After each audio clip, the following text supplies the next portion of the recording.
Hi guys, I am so glad you're here today because we're not just going to add another puppy to my sketchbook. We're going to chat about goals, motivation, and focus.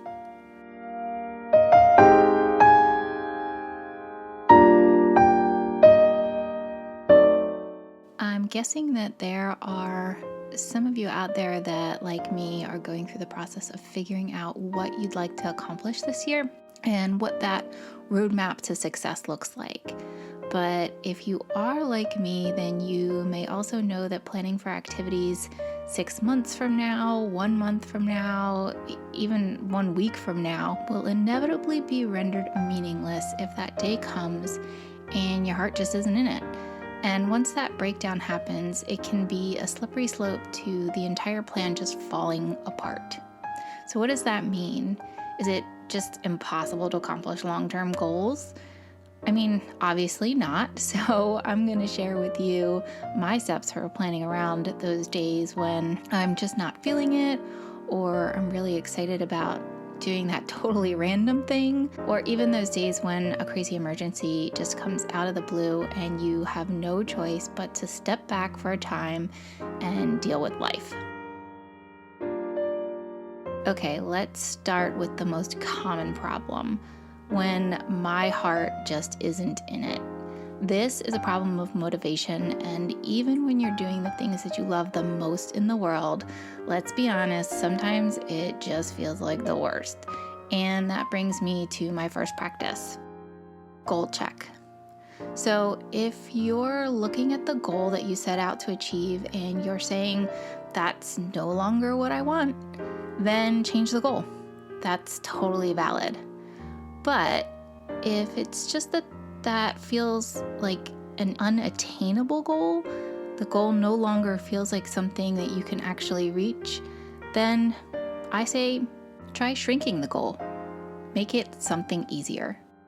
And maybe that feels like cheating or settling or being lazy, but let's be honest, it doesn't matter because winning here is about making progress. So whatever you need to do to keep going forward, that's the right answer for you. So with goals in check, I do have a few more tricks I like to use to stay motivated.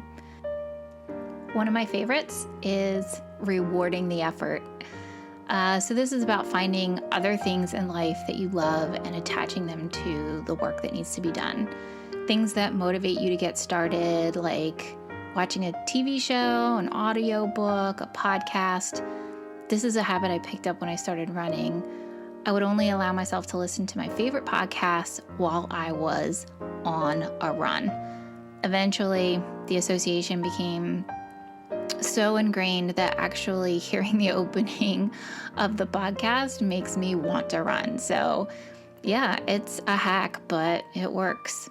And one more trick I like to use, I call the skip around. So this doesn't mean just skipping the things that you don't like to do. You will have to come back to them at some point if they really are critical tasks. But what I like to do if I'm really struggling with motivation is flip through the plan and find something else that I can be motivated to do now that still keeps me on track to meet my goals. Because remember, the key here is just progress. Okay, so what about when I'm distracted by other interests? So these are all those other things in life that I love to do that I can't be doing if I'm focusing on my other goals. So the first I like to call adjusting the path. How can I do the things that I want to do in the moment and still make progress on what I had planned? Let me give you an example. I love flea marketing, I love knitting, I love gardening, I love all these things, right? So at some point I'm going to wake up one day and say, to heck with all of the plans that I made, I just want to go to the flea market. So this is where I take the opportunity to say, how can I do both? How can I accomplish my goals as well as do this other thing that I want to do? Maybe instead of the blog post that I had planned on putting out, I can post about the art at the flea market. Or instead of that portrait I was going to paint, maybe I can go to the nursery, pick out a new plant, and I can paint that. This really is a win-win, guys. So if you can figure this one out, that means that you have tackled focus. Other things in your life are not going to take the focus off of the plans that you've made. But what about when emergencies strike? Well, this ties into both focus and motivation, but kind of in a different way. So sometimes we just need to take time out. The idea here is that when we come back, we're able to refocus on the right things in order to be motivated to continue rather than just give up. So this is where it's really key to understand our outcomes and milestones. So I do this by making sure I track outcomes at a monthly level, and that way you can flex your activities on a day when you really can't do those things that you had planned. And since you're tracking results, not just the activities you plan to accomplish, you'll be able to see if that emergency really did impact your goals, or if it was simply an unimportant blip in the grand scheme of things.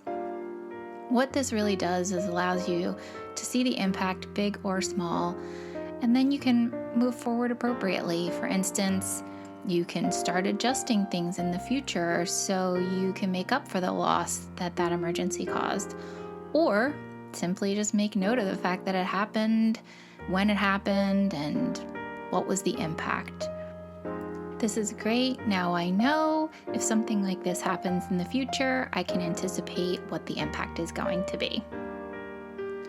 So those are the 5 things I try to incorporate into my process to stay focused on my goals, motivated to make progress.